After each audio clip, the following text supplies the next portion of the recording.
je m'appelle Luna Weimar. Je suis chargée de plaidoyer européen chez Cota Climat, une association qui œuvre à améliorer le traitement médiatique des enjeux environnementaux. L'objectif est d'améliorer et d'augmenter la couverture médiatique des sujets climatiques. Ça veut dire le temps et la manière dont les médias parlent du climat. Aujourd'hui, on constate que les médias en parlent trop peu. Avec l'Observatoire des médias sur l'écologie qu'on a créé avec l'ARCOM, on se rend compte que c'est autour des 3%. Le problème là-dedans, c'est que les citoyens ne sont pas suffisamment informés sur des enjeux qui ont des conséquences graves sur leur vie. Et après, ils n'en demandent que très peu aux décideurs politiques qui ne sont pas amenés à réagir et les entreprises non plus. Donc on se retrouve dans un cycle de l'inaction dans lequel les médias ont un rôle très important à jouer. C'est un phénomène intéressant à observer parce qu'il est en augmentation depuis les années 80. En fait, à partir du moment où on a établi le consensus scientifique sur l'urgence climatique et surtout sur l'attribution aux activités humaines, on s'est rendu compte qu'il y a des boîtes liées à l'industrie pétrolière qui ont financé des scientifiques, des porte-paroles pour amener une parole climato-sceptique dans le débat public. Elle est apparue du coup dans les années 80. Elle a été un peu silenciée en France, disons contenue, mais aujourd'hui elle prend une part croissante de l'audience, du coup de la place dans les médias. Le problème, c'est qu'à partir du moment où la désinformation climatique arrive dans les médias, elle est légitimée, rationalisée, normalisée. En fait, c'est pour ça que les médias traditionnels, comme on les appelle, donc la télévision, la radio, la presse écrite, constituent la cible ultime de toutes les stratégies de désinformation parce qu'ils ont un pouvoir de légitimation d'un propos. Alors que quand on voit une info sur les réseaux sociaux, on peut se méfier de son caractère fallacieux ou si c'est une fake news ou pas. Dans les médias traditionnels, on suppose qu'elle va être fact-checkée par un journaliste. Le coût de la désinformation est presque égal à zéro. En fait, grâce à l'IA, on peut amplifier des messages de désinformation climatique, les démultiplier, notamment sur les réseaux sociaux, qui peuvent être des vecteurs très puissants, et ensuite des vecteurs de passage pour ensuite faire passer l'information dans les médias traditionnels, parce qu'il faut savoir qu'il y a des agendas médiatiques très interdépendants.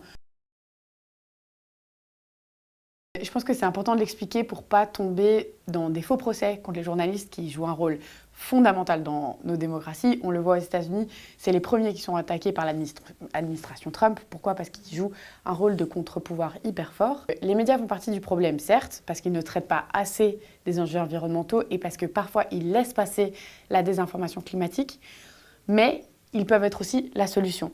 Parce que les journalistes restent des garants fiables d'une information fiable. Et les citoyens qui sont aujourd'hui perdus, brouillés dans cette masse informationnelle ont besoin de repères et ils pourraient servir de repères.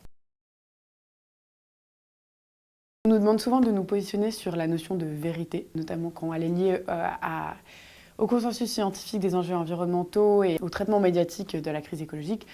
La vérité aujourd'hui, il faut plus la comprendre comme un idéal vers lequel tendre, vers lequel les médias et les journalistes tendent, et avec une méthode de travail qui est la déontologie journalistique et un objectif qui est l'intégrité de l'information. Les journalistes doivent être sûrement très rigoureux sur la manière dont ils écrivent et dont ils conduisent leurs enquêtes, et avec peut-être ces inspirations à la fois des sciences dures pour permettre qu'elles soient réplicables et sourcées, donc ça des sciences humaines, qu'elles soient automatiquement sourcées et que du coup la pluralité des sources pour un citoyen soit accessible. Aujourd'hui, chez Cota Climat, on a pris la décision stratégique de qualifier la désinformation climatique non pas comme un désaccord politique sur les enjeux écologiques, non pas comme une question de priorisation éditoriale, mais comme la négation, donc le déni, de nier le consensus scientifique établi par le GIEC sur l'existence du changement climatique, son urgence, sa gravité,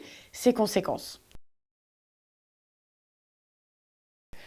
Aujourd'hui, il faut quand même savoir que le droit à l'information est autant un droit constitutionnel que la liberté d'expression. Ça, c'est la première chose à dire. La deuxième chose à dire, c'est que la liberté d'expression n'a jamais été totale. Ou alors, c'est une conception extrêmement libérale de ce qu'elle est, et c'est pas du tout comme ça qu'elle est appliquée dans nos démocraties.